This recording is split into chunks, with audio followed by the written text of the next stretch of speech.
bersyukur kepada Tuhan, kita mulai hari ini masuk ke dalam gereja ke-6 di antara 7 gereja yang menerima surat dari Tuhan Yesus yang sudah bangkit dan masih menjadi gembala yang agung yang memimpin dan memelihara umatnya di dunia ini. Mari kita berdoa. Bapa di dalam surga, berkatilah kami. Engkau adalah juru selamat ilahi. Engkau yang datang ke dunia mengampuni dosa kami, tidak mengingat kesalahan kami, dan memberikan perlindungan, memberikan jaminan, memberikan keselamatan kepada umat-Mu, dan mengampuni dosa kami. Mengelilingi kami di tengah-tengah kesusahan, tengah segala pembunuhan, tengah segala kebencian. Engkau memberi damai kepada kami. Kami akan mendengarkan firman-Mu, kiranya Engkau sendiri bekerja dan bicara kepada kami. Dalam nama Yesus Kristus, penebus dan juru selamat kami yang hidup, kami berdoa. Amin. Mari kita membaca kitab suci daripada Wahyu pasal ketiga, mulai dari ayat 7 sampai ayat ke-13. Kitab Wahyu pasal ketiga, ayat ke-7 sampai dengan ayat ke-13. Dan tuliskanlah kepada malaikat Jemaat di Philadelphia. Inilah firman dari yang kudus, yang benar, yang memegang kunci Daud. Apabila dia membuka, tidak ada orang yang dapat menutup. Apabila dia menutup, tidak ada yang dapat membuka. Aku tahu segala pekerjaanmu. Lihatlah, aku telah membuka pintu bagimu yang tidak dapat ditutup oleh seorang pun. Aku tahu bahwa kekuatanmu tidak seberapa, namun engkau menuruti firmanku dan engkau tidak menyangkal namaku. Lihatlah, beberapa orang dari jemaat iblis, yaitu mereka yang menyebut dirinya orang Yahudi, tetapi yang sebenarnya tidak demikian, melainkan berdusta, akan kuserahkan kepadamu. Sesungguhnya aku akan menyuruh mereka datang dan tersungkur di depan kakimu dan mengakukannya engkau menuruti firmanku. Karena engkau menurut firmanku untuk tekun menanti aku, maka aku pun akan melindungi engkau dari hari pencobaan yang akan datang atas seluruh dunia untuk mencobai mereka yang diam di bumi. Aku datang segera. Peganglah apa yang ada padaku, supaya tidak seorang pun mengambil mahkotamu. Barang siapa menang, ia akan kujadikan sokong guru di dalam bait suci Allahku, dan dia tidak akan keluar lagi dari situ. Dan padanya akan kutuliskan nama Allahku, nama kota Allahku, yaitu Yerusalem baru yang turun dari surga, dari Allahku, dan namaku yang baru. Semua membaca ayat ke-13. Siapa bertelinga, hendaklah ia mendengarkan apa yang dikatakan Roh kepada jemaat-jemaat. Tidak panjang surat ini, hanya beberapa ayat saja. Dari ayat 7, 8, 9, 10, 11, 12, 13. Hanya berapa ayat ini saja mengandung kalimat-kalimat yang indah sekali, dan tidak ada teguran satu kata pun. Bukankah ini gereja yang baik? Di antara 7 gereja, kalimat bertobatlah, bertobatlah, bertobatlah, bertobatlah, bertobatlah 5 kali kepada 5 gereja. Di antara 7 gereja, hanya 2 gereja yang tidak ditegur, tidak dimarahi oleh Tuhan Yesus. Berarti gereja yang tidak ditegur, gereja menjalankan pimpinan Tuhan, gereja yang taat kepada panggilan Tuhan, gereja yang menjaga nama Tuhan, gereja yang sangat memperkenan hati Tuhan. Gereja Smyrna di utaranya Efesus, kira-kira 70 km. Adalah satu kota di pinggir laut menghadapi Mediterranean, yang di belakangnya ada gunung di mana Maria, ibu Yesus, waktu tua tinggal di atas bukit itu. Saudara-saudara, itu adalah gereja yang baik. Tidak ada teguran. Yesus tidak marah kepada dia. Yesus senang dan Yesus simpati karena orang di Smyrna ada beberapa orang yang harus dianiaya, harus mengalami penganiayaan, masuk ke dalam rumah penjara, dan mereka akan mengalami semua kepahitan, disiksa untuk 10 masa. Ini sebenarnya mewakili 10 periode di dalam zaman Romawi. Orang Kristen dibunuh, orang Kristen dianiaya, orang Kristen diejek, dilempar ke dalam mulut singa, dibunuh, dianiaya, diberikan hukuman yang tidak adil, dan 10 kali. Ini semua dikatakan di situ. Selain gereja Smyrna, gereja Izmir, gereja Philadelphia yang ke-6 ini adalah gereja yang memperkenan hati Tuhan. Maka hari ini kita akan mendengar bagaimana Tuhan tulis surat kepada mereka. Beritahu kepada malaikat atau utusan Allah yang melayani di gereja Philadelphia. Philadelphia di bawahnya Sardis, kira-kira sampai 50 km. Di bawah Sardis, kira-kira 50 km, terjadi satu kota namanya Philadelphia. Kalau Sardis berada di atas gunung yang curam dan tinggi, maka Philadelphia di kota di dataran yang rendah. Kota ini mempunyai nama yang paling indah karena Philadelphia di dalam bahasa Greka berarti cinta kasih di antara saudara. Mereka akur, mereka saling mengasihi. Jadi bersaudara yang sangat mengasihi satu dengan lain, mengakhirkan nama itu dipakai untuk kotanya, kota yang penuh cinta kasih di antara persaudaraan. Dan kota itu sekarang namanya sudah robah 2000 tahun. Tapi nama ini diabadikan di Amerika, yaitu kota Philadelphia, di mana saya sudah pernah berkhotbah di situ lebih daripada 50 kali.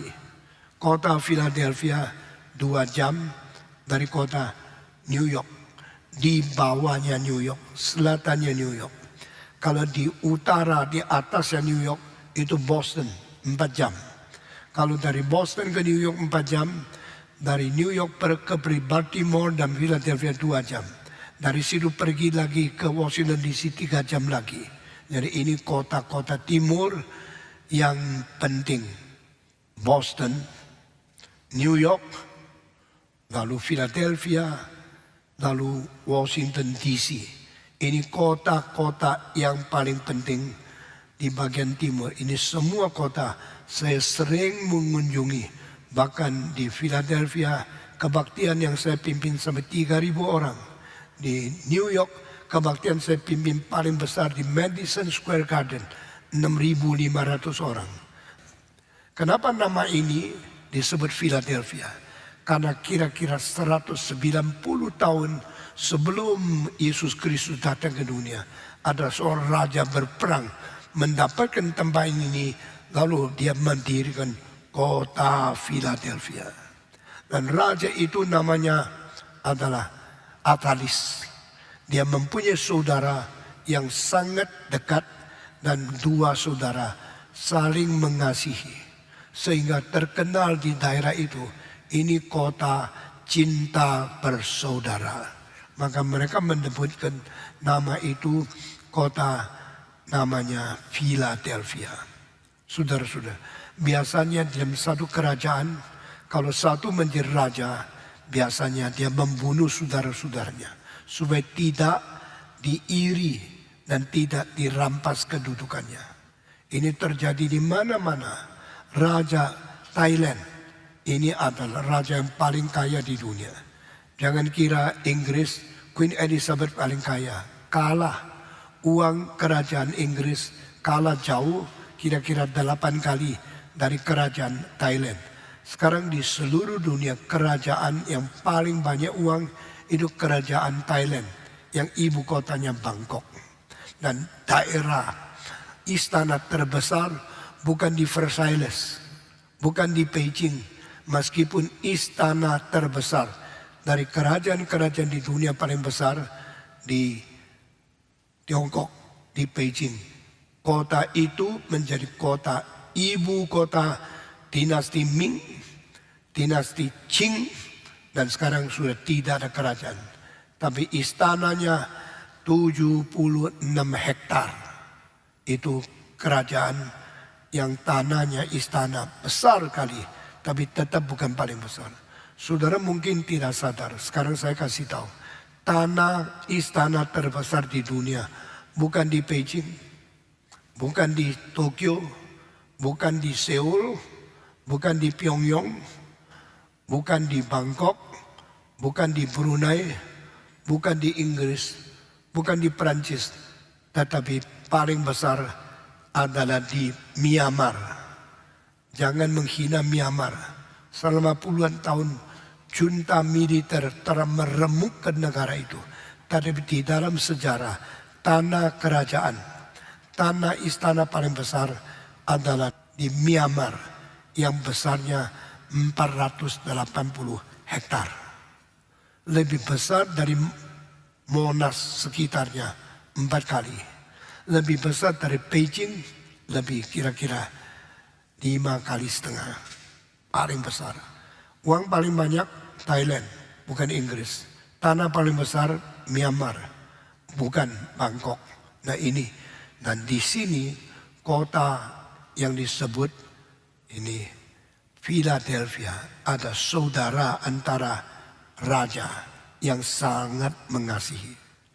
Biasanya raja benci sama saudaranya karena ketakutan merebut mahkota, merebut takhta. Tetapi kota Philadelphia, Raja Atalis tidak demikian. Mereka saudara saling mengasihi. Akhirnya menjadi satu cerita yang indah, menjadi satu tradisi yang sangat manis, sehingga orang menyebut kota itu kota Philadelphia. Saling mencintai antara persaudaraan. Sama seperti abad kedua di Romawi ada seorang kaisar namanya Marcus Aurelius, melahirkan seorang anak namanya Commodus. Papanya baik sekali, anaknya kurang ajar sekali.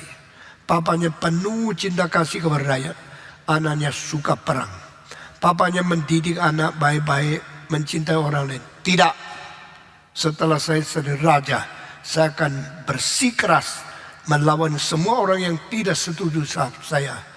Saya kira di dalam seluruh dunia cerita kerajaan, anak-anak kaisar kebanyakan jahat sekali. Di Inggris ada seorang raja namanya Henry VIII. Pernah dengan nama ini? Coba angkat tangan. Henry VIII mempunyai 7 istri. Semuanya mukanya panjang-panjang, cantik-cantik. Dia pilih perempuan semua modelnya mirip.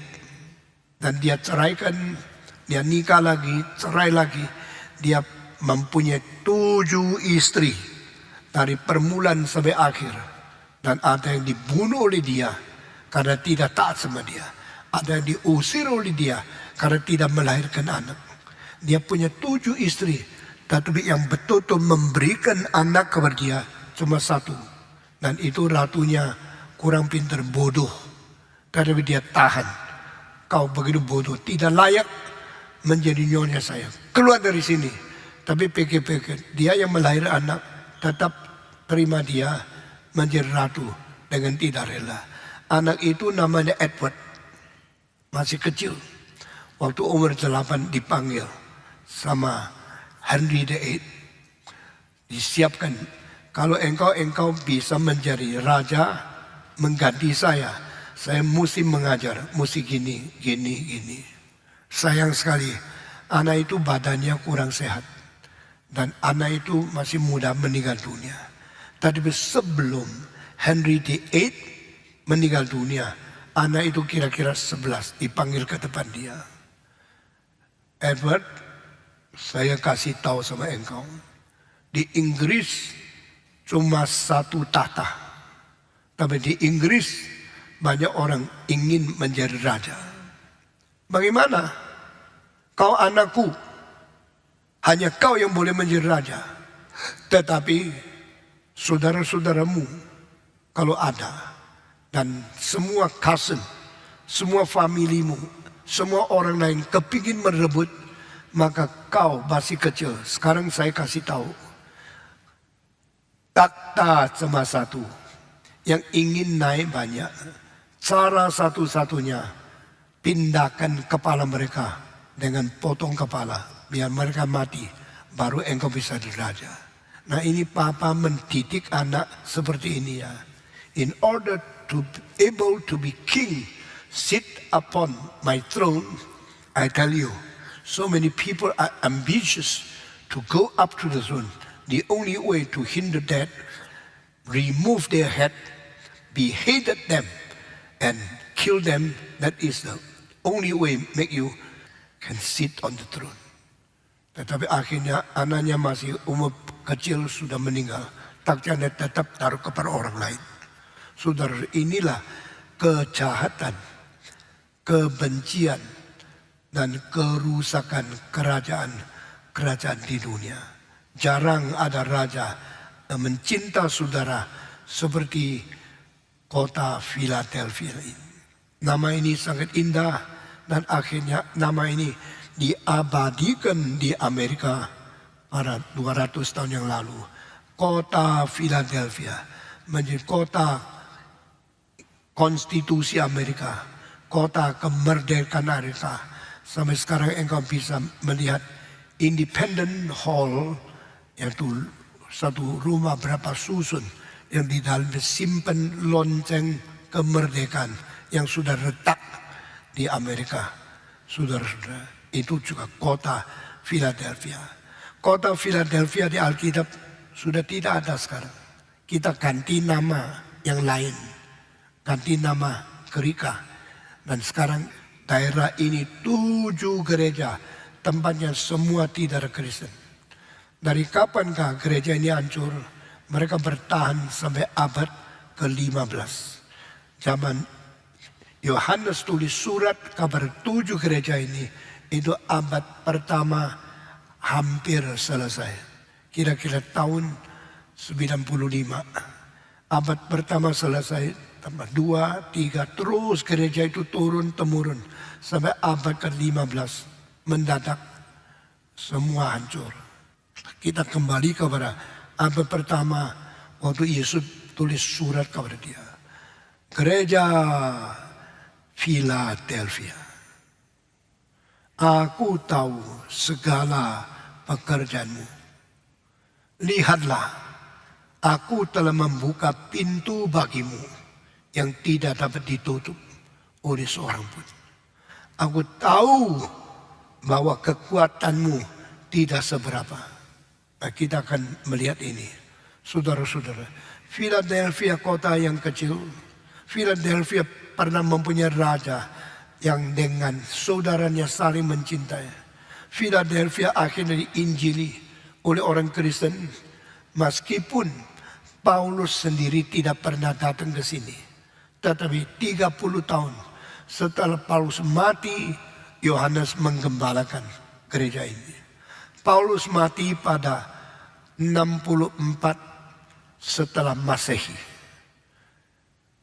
Yohanes menginjili sesudah itu di kota ini. Setahun 95 setelah Masehi. Berarti setelah Paulus mati 31 tahun. Yohanes menjadi pendeta yang tua sekali.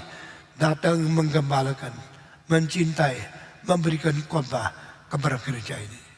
Tahun 95 selesai itu, Yohanes sendiri dibuang ke Pulau Patmos yang kira-kira 200 km daripada Efesus di Laut Mediterranean Sea. Dan di situ dia melihat Tuhan Yesus menyatakan diri kepada dia dan perintahkan dia tulis 7 pucuk surat masing-masing kepada Efesus, Smyrna, Pergamos, Tiatira, lalu kepada Sardis, kepada kota Philadelphia, dan terakhir Laodikia yang kita bahas berapa bulan surat-surat ini. Yesus berkata, "Hei Philadelphia, aku tahu semua pekerjaanmu. Maka aku buka pintu untuk engkau." Siapakah Yesus Kristus yang memegang kunci Daud? Istilah kunci Daud tidak banyak muncul di dalam Alkitab. Tapi sulit diartikan apa maksudnya Yesus pegang kunci Daud. Yesus sendiri adalah keturunan Daud, anak Daud yang dikirim oleh Tuhan, inkarnasi di dalam dunia ini. Dan Yesus pegang kunci Daud. Sebenarnya Daud adalah orang yang mempunyai kunci Kristus. Daud adalah manusia yang paling mengenal Kristus. Padahal Kristus waktu itu belum lahir. Kristus belum lahir, masih adalah di dalam surga. Allah Tritunggal, pribadi kedua, belum inkarnasi. Lalu Daud bagaimana mengerti? Daud mengerti isi Tuhan Allah lebih dalam, lebih sempurna, lebih lengkap dari siapapun di dalam dunia. Sehingga Daud disebut oleh Tuhan orang yang berkenan di hatiku. The one who is after my mind, the one who truly please me. Daud diperkenan oleh Tuhan karena Daud paling mengerti isi hati Tuhan. Jikalau engkau ada 3 anak yang kau cintai, yang paling dalam siapa? Pasti anak yang paling mengenal isi hatimu. Di seluruh dunia hanya pernah satu orang disebut oleh Tuhan yang berkenan di hatiku. Bukan Abraham, bukan Musa, bukan Harun, bukan Yosua, bukan Elias, bukan Yesaya, Jeremia, Daniel, Hezekiel, atau nabi yang lain. Cuma satu orang Tuhan berkata, "He is after my mind. He is pleasing my heart." Orang itu siapa? Daud. Dari barang siapa mengerti rahasia yang dimengerti oleh Daud, orang itu diperkenan oleh Tuhan. Saya mau tanya, rahasia yang dimengerti oleh Daud, rahasia apa? Apakah rahasia yang dimengerti Daud itu sangat dalam? Kita tidak pernah tahu. Jadi kunci untuk mengenal Tuhan itu melalui Daud yang mengerti isi hati Tuhan. Apa artinya mengerti isi hati Tuhan? Yaitu mengenal pikiran Tuhan yang paling mendalam. Apakah pikiran Tuhan yang paling mendalam? Yaitu pengertian kristologi. Saudara dengar kalimat baik-baik. Hampir tidak ada satu pentafsir kitab suci di seluruh dunia mentafsir seperti ini. Daud adalah satu-satu orang yang menelusuri isi Tuhan sampai ke dalam porosnya, sampai ke pusat titiknya. Dia mengerti apa yang berada di isi daripada hati Tuhan, yaitu Kristus. Tuhan mencintai Kristus. Allah Bapa mencintai Allah Anak. Pribadi pertama memperkenalkan pribadi kedua di dalam sejarah. Itu namanya the revelation of Christology. Wahyu tentang Kristologi. Inilah rahasia yang paling mendalam yang boleh kita mengetahui isi hati Tuhan di dalam seluruh sejarah. Tuhan Allah memberitahu kabar ini. Lihatlah anakku yang ku kasihi. Dengarlah kepadanya. Di dalam 4 Injil ada peristiwa 2 kali. Pertama kali waktu Yesus dibaptiskan. Langit terbuka dan Tuhan berkata, "This is my son. My beloved son. Listen to him." Tuhan begitu suka dengan Kristus. Tuhan memperkenalkan Kristus kepada seluruh dunia. This is my son. This is my beloved son. Listen unto him. Waktu Yesus dibaptiskan. Kedua kali Yesus menyatakan diri di bukit mungkin Hermon. Lalu waktu itu transfigurasi merubah wajah Kristus seperti matahari. Bersinar yang begitu panas. Begitu bercahaya dan mulia. Lalu tidak lama kemudian Musa muncul. Dan Elias muncul di sebelah kanan dan kiri dia. Waktu itu Petrus, Yohanes, Yakobus melihat ketiga orang ini. Mereka begitu tertarik. Mendadak ada awan melewati. Setelah menutupi 3 orang, awan itu pindah dan menghilang. Waktu awan sudah pergi, mereka lihat lagi. Musanya hilang. Eliasnya hilang, sisa Yesus Kristus. Mereka tercengang memperhatikan Yesus. Suara surga terbuka sekali lagi. This is my son, my beloved son. Listen to him. Listen to Jesus Christ.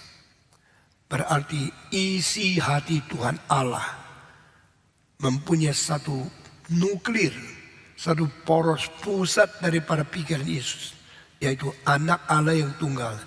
Ini yang diperkenan oleh Tuhan. Maka di dalam Alkitab Yesaya pasal 42 Allah Bapa berkata, "Lihatlah anakku, lihatlah dombaku yang kudirikan. Dia tidak ribut, tidak lameh, tidak mendengarkan suaranya di tengah-tengah jalan. Dia tidak menonjol diri. Dia tidak memperkenalkan diri. Dia tidak mempusatkan diri. Tapi dia begitu rela taat, rendah hati, menyembunyikan diri, melakukan kehendakku diam-diam. Seorang anak yang baik." Saya berkata kepada, lihatlah dia. Lihatlah anakku ini. Dia tidak pernah mempatahkan bulu yang terkulai. Dia tidak pernah memadamkan bulu yang berasap. Jadi orang lampu kalau sudah berasap berarti minyak mau selesai, mau berhenti, sudah mau padam. Dia tidak padamkan abu yang berasap. Dia tidak patahkan bulu yang terkulai. Apa artinya? Waktu manusia dalam kesulitan, Yesus tidak memberikan kecelakaan. Waktu manusia kehabisan minyak, tidak bisa percaya lagi, dia tidak memberhentikan kesaksiannya. Yesus begitu penuh dengan kekuatan untuk tidak membuat orang kecewa, tidak bikin orang padam pelayanannya. Dia selalu menambahkan minyak, dia selalu memberikan kekuatan supaya orang manusia yang lemah semua ditegakkan kembali oleh dia. Dan dia tidak pernah patah hati, tidak pernah menjadi kurangan pengharapan. Dia terus memandang kepada Bapa. Dia adalah orang yang begitu baik, dipuji oleh Tuhan Allah. Di dalam Yesaya pasal 42, bagian Allah Bapa memuji tentang Kristus, ada istilah tidak, tidak, tidak, tidak, tidak, tidak, tidak 7 kali. Ini adalah bagaimana menjadi manusia yang kokoh, bagaimana menjadi manusia yang berjuang, manusia yang perang di dalam kesulitan hidup sampai akhir. Teladan kita yang terbaik. Dia tidak memkenalkan diri, tidak ribut, tidak bersuara keras, tidak mendengarkan suaranya kepada orang di tengah-tengah jalan. Dia tidak mematahkan bulu yang terkulai. Dia tidak memadamkan sumbu yang berasap. Dia tidak pernah taruh hati. Dia tidak pernah kecewa sampai keadilan ditegakkan di atas bumi, sampai firman-Nya dikabarkan kepada segala pulau, dan pulau-pulau mendengarkan pengajarannya. Ayat-ayat itu sangat menguatkan saya, sehingga saya mesti ke pulau-pulau mengabar Injil. Di Indonesia orang yang banyak keliling kota-kota yang berbeda. Mungkin nomor satu saya. Saya berkhotbah di 140 kota dan desa-desa. Dari Sabang sampai Merauke. Dari Aceh sampai Papua. Dari pedalaman Kalimantan sampai gunung-gunung di Sulawesi. Dari Tapanuli sampai Minahasa. Dari Sumba sampai Sunda. Dari Jawa sampai Halmahera. Saya keliling 140 kota. Sobat tanya siapa? Lebih banyak dari saya. Mungkin yang lebih banyak dari saya adalah Aiter. Saya tanya Aiter, engkau sudah pernah keliling berapa kota dan desa? Dia dengan rendah hati menjawab, kira-kira 5.000. Saudara-saudara, Kristus mengelilingi semua kota dan semua desa. Dia menjadi teladan kita, memberitakan Injil, tidak capek, tidak merasa lelah, bosan, atau merasa diri tidak mau kerja lagi. Karena Kristus adalah hamba Tuhan yang menjadi teladan semua yang melayani Tuhan sebagai hambanya. Maka saya juga mengelilingi Amerika. Saya khotbah di Amerika kepada 138 kota. Karena apa?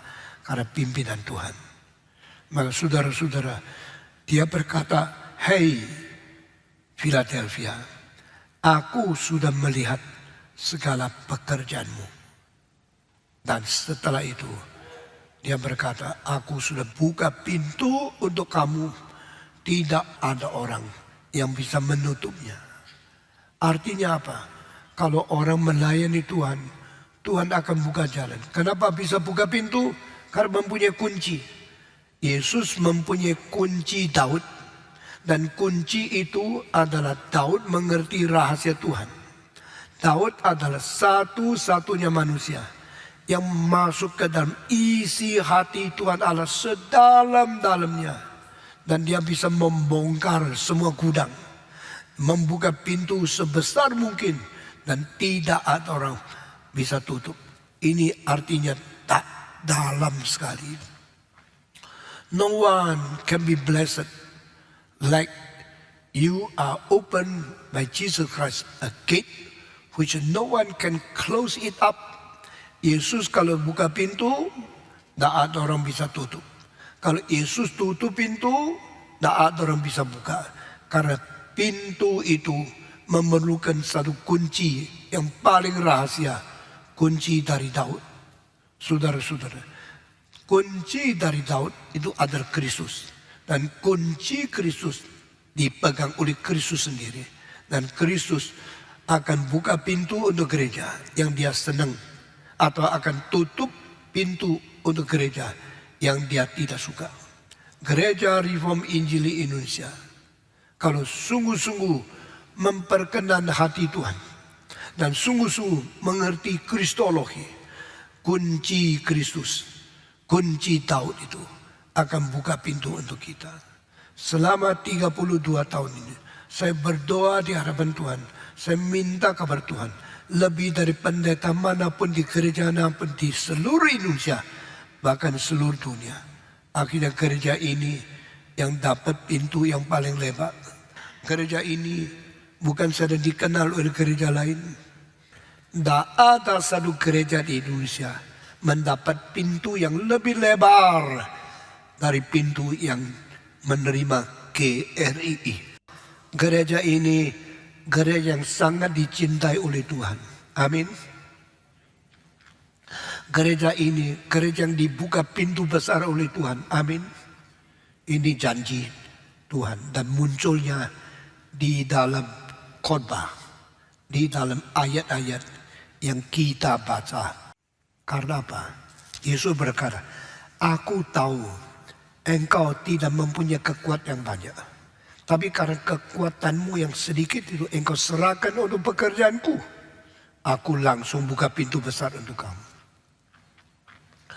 Jangan kira di antara orang Kristen yang bisa kerja besar itu mampunya, kayanya, pinternya lebih daripada orang lain. Tidak. Stephen Tong seorang biasa. Sejak umur 3 ayahnya mati. Tidak ada uang. Tidak pernah ada kemampuan sekolah di luar negeri. Pasti kalah sama orang lain. Saya seorang anak biasa. Umur 3 piatu. Tapi akhirnya saya yang tidak pernah sekolah teologi di luar negeri. Saya bikin sekolah teologi di luar negeri. Dan yang masuk sekolah teologi yang saya pimpin di Amerika. Di dalam 10 tahun. 183 mahasiswa yang sudah lulus S3 jadi murid saya. Di mana ada orang seperti ini di dunia? Ada. Di Jakarta. Namanya siapa? Stephen Tong. Kekuatan besar, uangnya banyak, kayanya luar biasa. No, saya tidak ada uang ke luar negeri, beli tiket khotbah di luar negeri tahun 1969 bulan Desember. Saya berangkat ke luar negeri untuk ketiga kalinya. Pertama kali tahun 1968 Agustus ke Singapura. Kedua kali saya beli tiket ke luar negeri 1969 ke Singapura, lalu ke Switzerland, lalu ke Jerman, lalu pergi lagi ke Italia, baru pulang Indonesia. Pertama kali pergi luar negeri, tiket murah karena hanya Singapura. Meskipun waktu itu saya susah dapat visa. Saya tunggu 3 bulan baru dikasih visa boleh ke Singapura. Sudah ke Singapura 1 minggu khotbah selesai tak pulang. Tak boleh pergi lagi. Mesti tunggu 3-6 bulan lagi. Karena waktu itu saya stateless. Saya seorang tidak ada warga negara. Maka saya susah keluar. Dan sesudah itu saya sudah keluar. Saya pernah mendapatkan visa ke Switzerland. Sekolah teologi bagian penginjilan. Lalu pergi ke Jerman, mengunjungi beberapa gereja Indonesia, pergi ke Austria, dan pergi ke Italia, baru kembali Indonesia. Kali ketiga saya ke Taiwan. Waktu itu tidak ada yang dukung tiket. Saya waktu mau pergi, orang bilang Stephen Tong diundang bikin KKR di Taiwan. Saya dengan gentar minta Tuhan, bagaimana pergi? Uang dari mana? Alkitab di sini kalimat Yesus Kristus berkata, aku tahu segala pekerjaan, maka aku buka pintu yang tidak bisa tutup. Aku tahu bahwa kekuatanmu tidak seberapa. Waktu itu saya kekuatan tidak seberapa. Tidak ada uang. Sudah umur hampir 30, tidak bisa beli tiket. Tetapi Tuhan berkati hati saya. Engkau pernah simpan uang, kumpul uang, beli satu Rolex kan? Oh iya, saya punya. Saya waktu masih muda sangat senang arloji. Semua tahu saya suka arloji. Waktu umur 28, saya kumpulin uang, akhirnya saya beli Rolex pertama. Rolex itu bukan otomatis. Rolex itu yang paling sederhana, tapi Rolex. Saya senang. Di Malang, saya kumpul uang, saya beli Rolex itu. Saya baca Rolex Precision. Precision berarti sangat tepat. Memang Rolex sangat tepat. Terkenalnya tepat sebagai kronometer. Tapi tidak otomatis. Saya tidak ada uang lebih banyak, saya beli. Itu setengah mati saya kumpulkan uang. Beli satu Rolex. Saya pakai. 2 tahun kemudian saya diundang pergi mengabar Injil di Taiwan. Tapi tiketnya ratusan dolar. Bagaimana ya? Saya kalau jual Rolex mungkin bisa beli untuk pulang pergi 1 bulan. Tapi pulang pergi kalau 1 bulan tiketnya 670 dolar. Kalau pergi lebih dari 1 bulan disebut tiket tahunan. Kalau tahunan 960 dolar. Maka saya pikir kalau saya pergi, saya tidak beberapa kekuatan ini. Aku mengetahui engkau tidak mempunyai kekuatan yang tidak seberapa. Saya bilang, kalau saya pinjam uang dari gereja, nanti pulang dari Taiwan, saya kembalikan uang juga boleh kan. Tapi mama saya sering katakan, jangan biasa pinjam uang. Lebih baik makan garam, tapi tidak pinjam uang. Dari pinjam uang, makan bakmi. Waktu kecil, saya sudah diajar, jangan utang, jangan pinjam, jangan sembarangan ingin barang yang baik, pinjam uang. Ingin makannya enak, pinjam uang. Sekarang saya bocorkan satu rahasia, engkau mungkin tidak percaya. Dari SMP sampai SMA, saya sekolah 6 tahun di Chonghua High School di Surabaya. Waktu sekolah 6 tahun itu, kalau minum, lapar, pergi minum teh di kantin. Saya terus terang, 6 tahun itu saya cuma pernah minum teh 3 kali. 3 gelas dengan uang sedikit selama 6 tahun. Orang miskin, orang tidak ada uang, waktu umur 12 sampai umur 18, 6 tahun di sekolah itu, tak pernah orang lihat saya makan gado-gado atau rawon atau rujak di kantin. Tak pernah lihat saya makan nasi atau apa. Hanya minum teh 6 tahun 3 kali. Sekarang anak-anak terlalu manja, terlalu enak, maka mereka tidak berjuang seperti saya. Waktu saya mau pergi Taiwan, saya berdoa lagi, Tuhan, uang saya tidak seberapa. Beli tiket tidak cukup. Engkau masih mempunyai seorang akordeon. Saya dari kecil suka musik. Waktu saya mempunyai uang kumpul beli satu akordeon, wah saya senang sekali. Saya bisa main akordeon. Dim dim dom dim dem dem dom dom dem dom dim pop pop dim pop pop. Saya bisa main itu. Sekarang engkau mau mengerjakan pekerjaanku, engkau mau pergi ke Taiwan, engkau perlu uang tiket, jual arojimu. Saya jual, rugi mungkin 20%. Jual akordeon, rugi lagi kira-kira 30%. Uang 2 barang dikumpulkan, cukup beli tiket. Tetapi beli tiket bisa terbang ke Taiwan, tetapi tinggal di hotel mana? Uang bagaimana? Serahkan Tuhan. Saya lalu naik kapal terbang pergi Taiwan. Ini ke luar negeri ketiga kali. Ini kali bayar sendiri. Waktu ke Eropa dibayar. Orang memberikan scholarship saya studi di luar negeri. Waktu saya dulu di Singapura, tiketnya murah, tidak jauh. Saya bisa bayar. Tapi ini kali ke Taiwan, saya tidak seberapa di sini. Aku mengetahui engkau mempunyai kekuatanmu yang tidak seberapa. Namun engkau menuruti firmanku. Tuhan, I'm poor. I have nothing. My money is very limited. Beli tiket. Simpan, takut hilang tiket itu. Ini seperti hidupku. Seperti nyawaku. Simpan baik-baik. Akhirnya saya berangkat. Sudah naik kapal terbang. Sampai di Taiwan. Ternyata diatur 27 kota KKR. pendeta Indonesia yang diundang terus diatur kebaktian KKR 27 kota di luar negeri. Cuma saya, adakah yang diundang ke luar negeri di kesempatan 27 kota bikin KKR? Saya luar biasa, saya tidak pernah datang ke Taiwan. Tapi begitu datang penuh, kota Taipei penuh, kota Taichung penuh, kota Hsinchu penuh, kota Tainan penuh, kota Kaohsiung penuh. Ribuan orang. Saya tidak ngerti kenapa.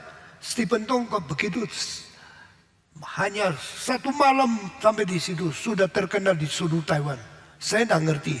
Tuhan yang kirim mereka datang mendengarkan khotbah saya. 27 kota, yang paling sedikit hampir 1.000, yang paling banyak hampir 4.000. Mendadak nama saya terserah, sudah menjadi disiarkan di seluruh Taiwan. Semua orang Kristen mengetahui seorang Tionghoa dari Indonesia, namanya Tang Chonglong, Stephen Tong, khotbahnya menarik. Ribuan orang datang terus menerus. Karena apa?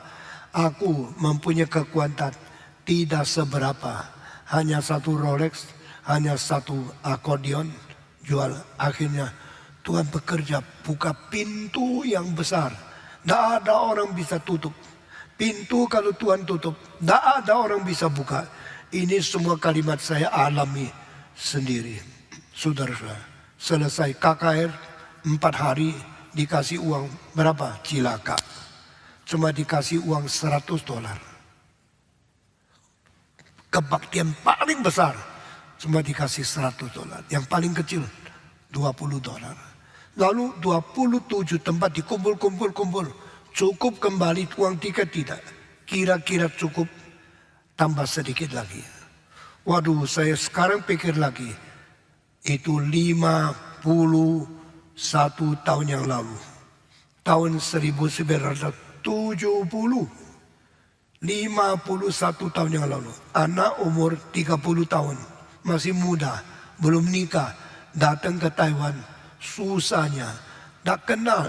Orang tua tak kenal. Pendeta tak keluar. Tapi pendengarnya senang sekali khotbah saya. Datang dengar khotbah sampai tanya jawab malam jam 1 baru pulang. Tak pernah ada.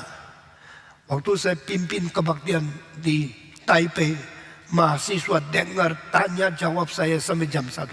Waktu pulang asramanya tutup pintu. Mereka masuk ke kampus, melonjak tembok kampus baru masuk. Ini menjadi satu news, menjadi satu berita kabar baru di surat kabar di Taiwan. Saya tidak tahu, saya cuma tahu saya khotbah, tanya jawab saya layani. Sampai jam 1 mereka pulang. Saya tidak tahu terjadi yang aneh-aneh yang belum pernah terjadi di situ. Karena Tuhan buka pintu besar. Tak ada orang bisa tutup untuk saya kabarkan Injil. Tapi saya capeknya. Pernah satu hari Minggu dari pagi sampai malam khotbah 11 kali. Saudara bisa bayangkan gereja ini, jam itu gereja itu, sesuai itu gereja itu, terus keliling. Sampai malam jam 10 pulang. Kaki bengkak-bengkak, badannya lelah, tidur ngorok luar biasa. Besok pagi bangun, naik kereta api ke lain kota. Malamnya khotbah lagi di kota yang lain. Dengan demikian Tuhan buka pintu. Saya membahas Tuhan buka pintu pasti lain sama pendeta lain. Karena saya mengalami pembukaan pintu yang luasnya sampai saya tidak bisa bayangkan. Ada pendeta yang minta kasih kesempatan supaya boleh khotbah. Saya tidak pernah. Saya terima surat-surat, silakan datang, bikin KKR. Mereka yang undang saya berani sekali. Saya sudah undang, dah kasih uang, saya juga pergi. Saya pernah ke Kupang tahun 1971.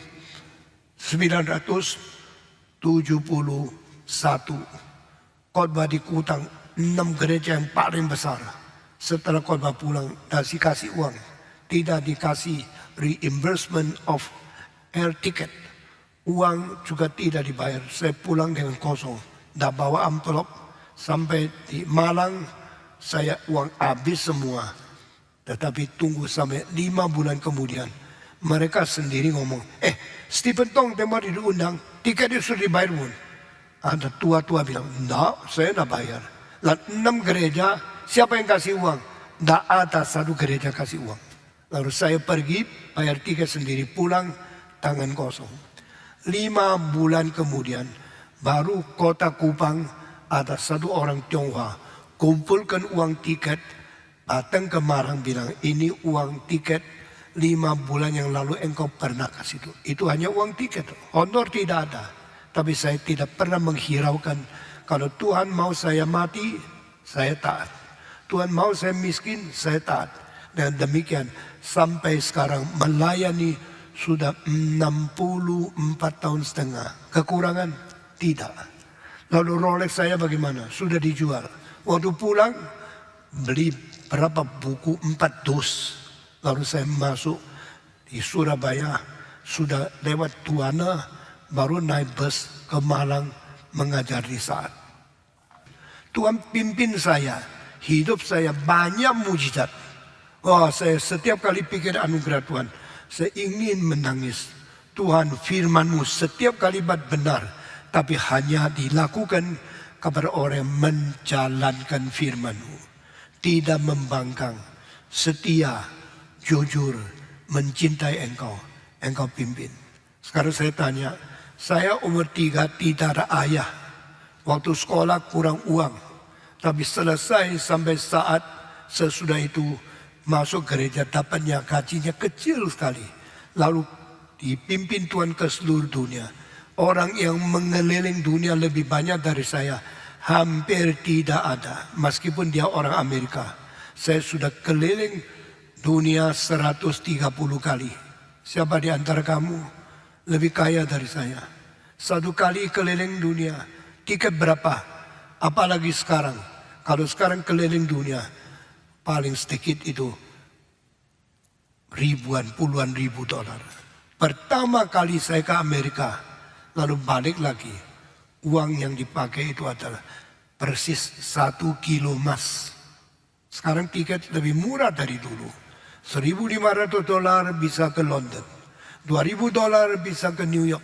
Tapi waktu itu 1.756 dolar yang saya pakai untuk ke Amerika dan pulang, harganya persis 1 kilo emas. Saudara bayangkan, Tuhan yang kaya mencukupi, membuka pintu untuk semua. Saya sudah keliling dunia, puluhan negara, ratusan kota. Kebaktian sudah lebih 32.000 kali kepada kira-kira 30 juta manusia. Ini semua pakai uang, tapi Tuhan mencukupi. Saya telah jual Rolex itu, kapan beli kembali? 27 tahun kemudian.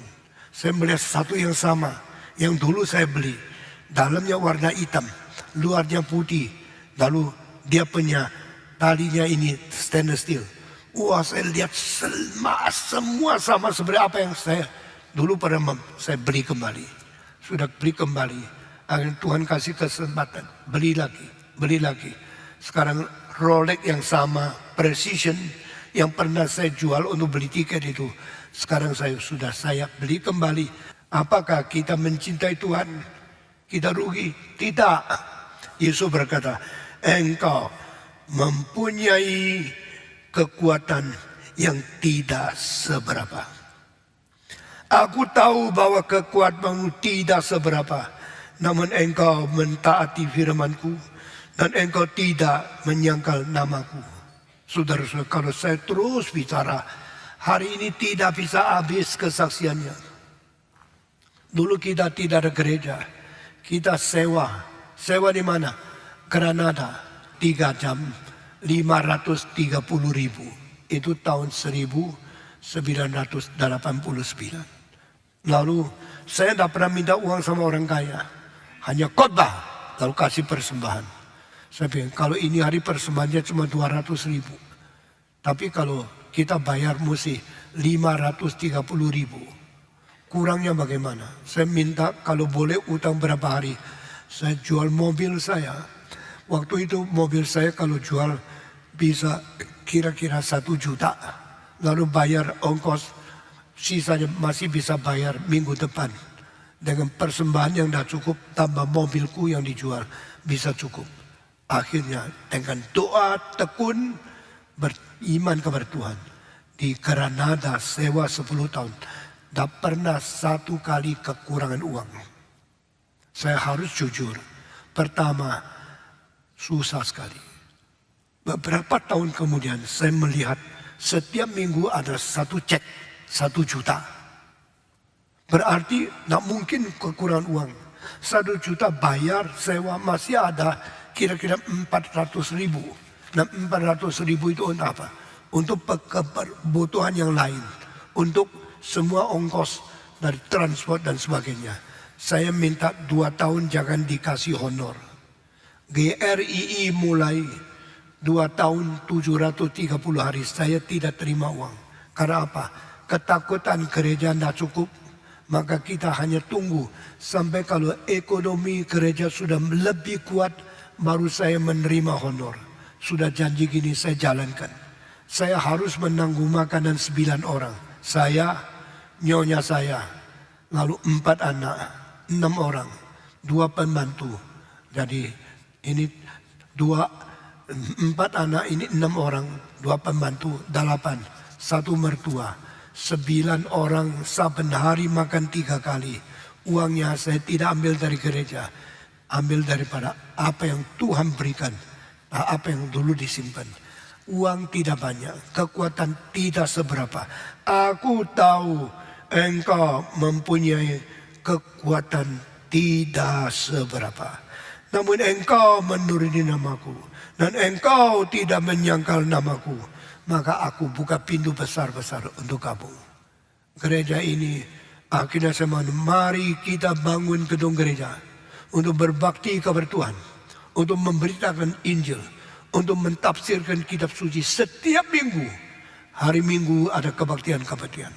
Hari kebaktian doa. Hari penginjilan. Kita jalankan semua. Tidak hutang 1 rupiah. Tuhan buka pintu yang besar. Tuhan memberi kesempatan yang besar. Pintu di sini berarti pintu penginjilan. Pintu anugerah. Pintu pelayanan. Saya pikir 3 hal ini. Waktu engkau sungguh-sungguh untuk Tuhan, pelayananmu akan dibuka pintu. Engkau sungguh-sungguh menjaga namanya, pelayanan penginjilan akan dibuka pintu. Pintu penginjilan, pintu pengabdian, pelayanan, dan pintu anugerah Tuhan dibuka besar-besar untuk orang yang menjalankan firman, orang yang tidak menyangkal nama Tuhan. Selama 32 tahun, GRII begitu limpah, begitu banyak diberkati. Mengapa? Karena tidak seberapa kekuatan, tapi engkau serahkan kepada Tuhan. Satu hari Tuhan berkata kepada Elias, berhenti di sini. Tinggalkan sungai Kerib, pergi ke satu kota di pinggir laut. Di situ ada seorang perempuan yang menjadi janda. Engkau tinggal di rumahnya. Pergilah. Bagi saya ini perintah yang kejam sekali.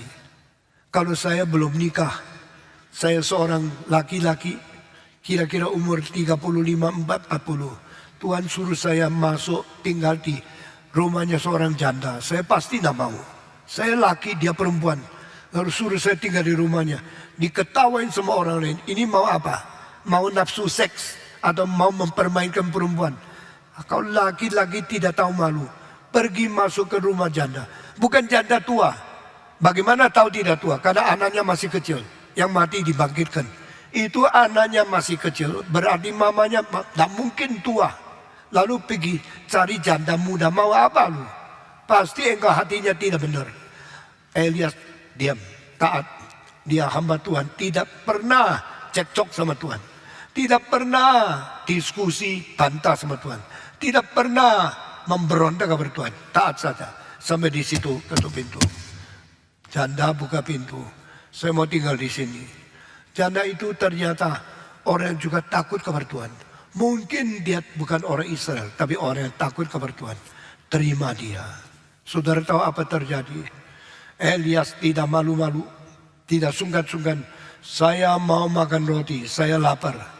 Kemarin makan apa? Makan daging. Dari mana? Dari burung gagak yang ambil roti ke dia, lempar di rumahnya, dia makan. Gaga itu setiap waktu, setiap hari mengikuti jadwal yang ditetapkan oleh Tuhan, kirim daging kepada dia. Sekarang tidak ada Gaga, dia sudah tidak di pinggir Sungai Kerit, dia sekarang berada di kota, di situ, dan janda itu mesti isi. Coba kasih saya makan roti. Saudara sependeta kalau minta roti di rumahmu, engkau bilang beliau sendiri dong. Enak aja minta roti sini. Waktu itu tidak perdebatan, pimpinan Tuhan. Janda itu masuk dapur, cilaka.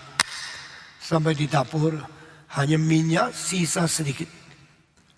Tepung sisa sedikit. Dia pikir, ini saya sendiri perlu. Anak saya perlu. Masa biar anak saya lapar mati, ini saya bikin roti untuk laki-laki yang masuk ke rumah ini. Tapi dia takut sama Tuhan. Dia tahu ini seorang orang dari Tuhan Allah. God man Elijah. Dari sikapnya, kesuciannya, wibawanya, dan cahaya mulia dari Tuhan. Refleksi dari permukaannya. Oke, I give you a bread. Dia pergi. Itu bukan beli roti tadi, mesti bikin sendiri. Tepung disiapkan, minyak masuk ke dalam wajan, lalu dimasakkan. Satu roti sudah jadi, dia bawa keluar. Bawa keluar berarti ini makanan terakhir. Sesudah itu saya mati, anak saya mati, you yang makan, you yang hidup. Ini namanya cinta Tuhan. Dia tidak mempentingkan sendiri. Tidak mempentingkan keluarga sendiri. Dia pentingkan kehendak Tuhan. Mengisi kebutuhan hamba Tuhan. Saudara-saudara. Setelah dia kasih Elias makan. Elias selesai makan, dia bawa piring yang kosong kembali ke dapur. Dia kaget. Karena minyak masih ada. Tepungnya masih ada. Loh, tadi saya sudah habisin. Saya sudah selesai bikin roti untuk Elias. Sekarang kok masih ada? Dari mana ya? Kebesaran Tuhan. Dia bikin lagi roti untuk sendiri, untuk anaknya. Lalu pikir, besok kita sama-sama mati. Elias mati di rumahku. Saya mati di depan dia. Anak saya mati di depan saya. Karena kita sudah tidak ada tepung, tidak minyak. Besok pagi waktu dia bangun, pergi dapur. Dia minyak masih ada. Tepung masih ada, bikin lagi. Terus tidak habis-habis tepung itu. Tidak kering minyak itu. Sampai masa daripada kelaparan itu berhenti. Masyarakat hidup kembali. Dia masih ada. Saudara-saudara, inilah mujizat Tuhan. Kita terus melihat mujizat Tuhan.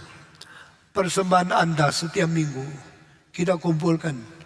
Uang untuk pendeta jangan diganggu dulu. Tapi juga jangan dibagi dulu.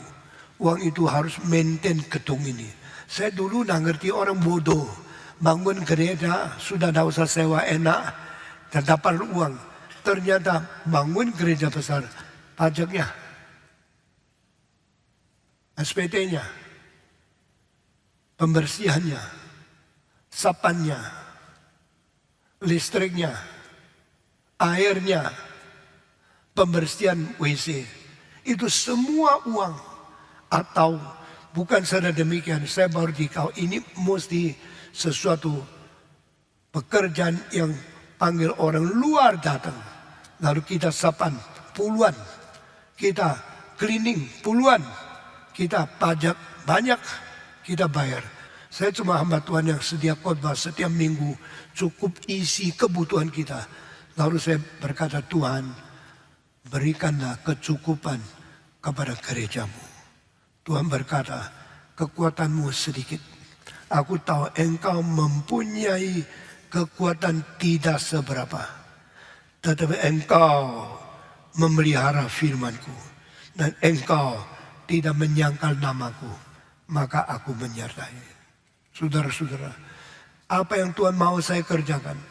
Saya mau melatih 3.000 pendeta-pendeta. Lalu diundang dari seluruh Indonesia. Pendeta dari pulau-pulau. Tidak ada uang beri tiket. Tuhan, saya mau mendukung mereka dengan uang tiket. Setelah selesai, saya takut kalau hutangnya 5 miliar, dari mana uangnya? Cari orang kaya. Kita ditolak. Pendeta terus minta uang orang kaya. Orang kaya itu benci, tidak mau lagi di gereja ini. Dia lari ke anggota gereja lain. Tapi saudara, setelah selesai saya tanya, uang tekor berapa? Tak tekor. Cukup tidak? Cukup. Masih ada sisa. Puji Tuhan.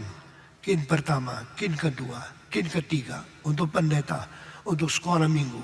Dan untuk semua pemuda, remaja. Terus setiap tahun Tuhan kasih kecukupan. Karena apa? Engkau mempunyai kekuatan tidak seberapa. Tapi engkau memelihara firman-Ku. Engkau tidak menyangkal namaku. Aku buka pintu besar-besar untuk engkau. Penginjilan, pelayanan, dan untuk pintu pengabdian kabar Tuhan. Kita bersyukur kepada Tuhan. Hari ini saya khotbah sampai di sini. Mari kita berdoa. Bapa di dalam surga, kami berterima kasih. Meskipun kami tidak mempunyai kekuatan, hanya mempunyai kekuatan tidak seberapa, tapi kami mencintai Tuhan. Kami mau mengabdi Tuhan. Kami mau melayani sesuai kehendak Tuhan. Kami akan menjalankan rencana Tuhan. Sehingga kami tidak menyangkal namamu. Kami memelihara firman-Mu. Dan Tuhan buka pintu besar-besar untuk gerejamu. Kami bersyukur. Beri kekuatan kepada kami untuk selalu mengingat dan selalu taat pimpinan-Mu. Dalam nama Tuhan Yesus kami berdoa. Amin.